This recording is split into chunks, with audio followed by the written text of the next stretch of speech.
All right, we are here at the NADA JD Power Auto Forum at the New York Auto Show. I'm standing here with Tom Castriota. Thanks to LiftKit again for powering all of our content today. Really appreciate that. Tom, yes, sir.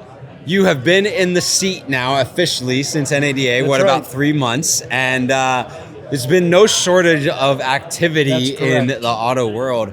What's been the messy stuff that you've had to get your hands dirty with as you've kind of gotten your hands dirty in the seat? Well, let's start with the first rule is that we had the positive ruling by the appellate court in Texas, who ruled in favor of the dealers, the Texas dealers, against the Federal Trade Commission in the cars rule.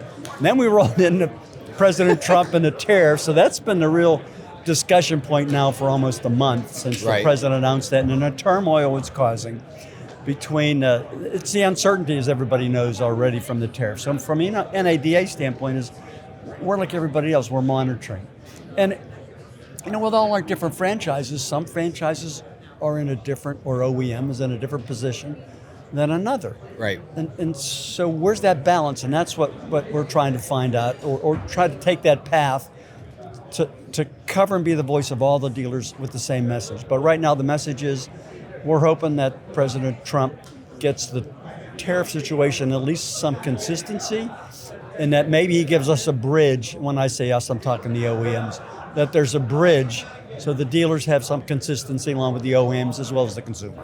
Now, obviously, as a dealer, you're thinking about how do I make sure that my people are approaching this subject well, both internally and with their customers. How are you encouraging your store and the people on ground and every single day learning about, talking about, interacting with some of the news that's coming down the pipe? Because obviously the consumer's educated.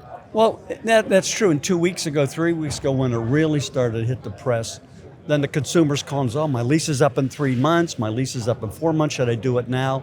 And it is driving that sense of urgency. And it just isn't Chevrolet, it's just about every manufacturer is saying the same thing. Of course, as you know, the March sales were up, and a lot of that's contributed to the tariff. April, most of the manufacturers saying they're up, and there is a lot of inventory out there. Now, there's some shortage of other inventories. That's a real concern that some dealers have.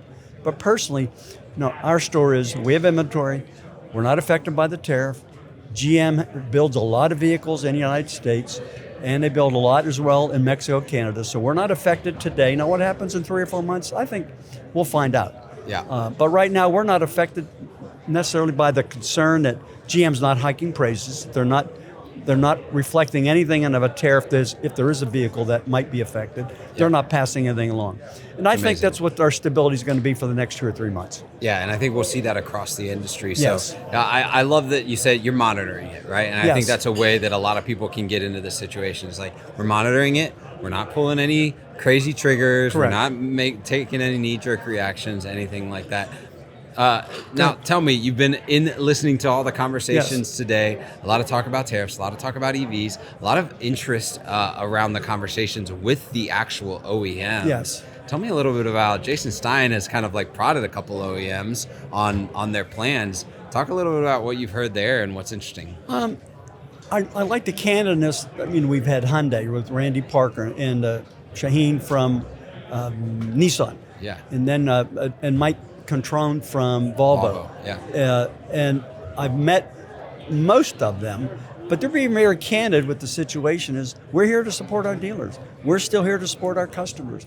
And none of them said that we're affecting right now that we're going to pass on the prices.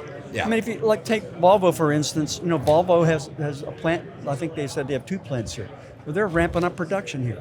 Nissan said, we're ramping up production on the U.S. version of what they build here. Yeah. And so that's how they monitor, at least listening to them, is that they're not passing any kind of tariff extra cost to the consumer, and so the 2 biggest issues I'm hearing is it's the customer, it's the dealer relationship. That's amazing. Yeah, it is. And but it's interesting time. And I think, again, from NADA standpoint, that we have to monitor the effect of all our dealers that represent every OEM here in the country. For sure. And as we talked earlier, some of those EMs it's questionable. I shouldn't say questionable, but they're in a not as strong position as maybe some of the domestics are, or some of the imports that have plants here.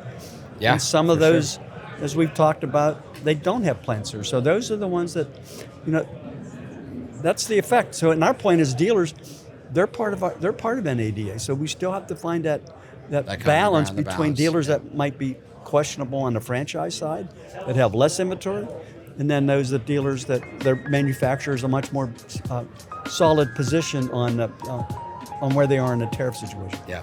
Well, Tom, thanks for Thanks. taking a minute. Okay. Always Thanks. appreciate what you're doing and how Appreciate you're it. caring for the dealers in the network. We'll do it. Thanks. Absolutely. Glad you're here.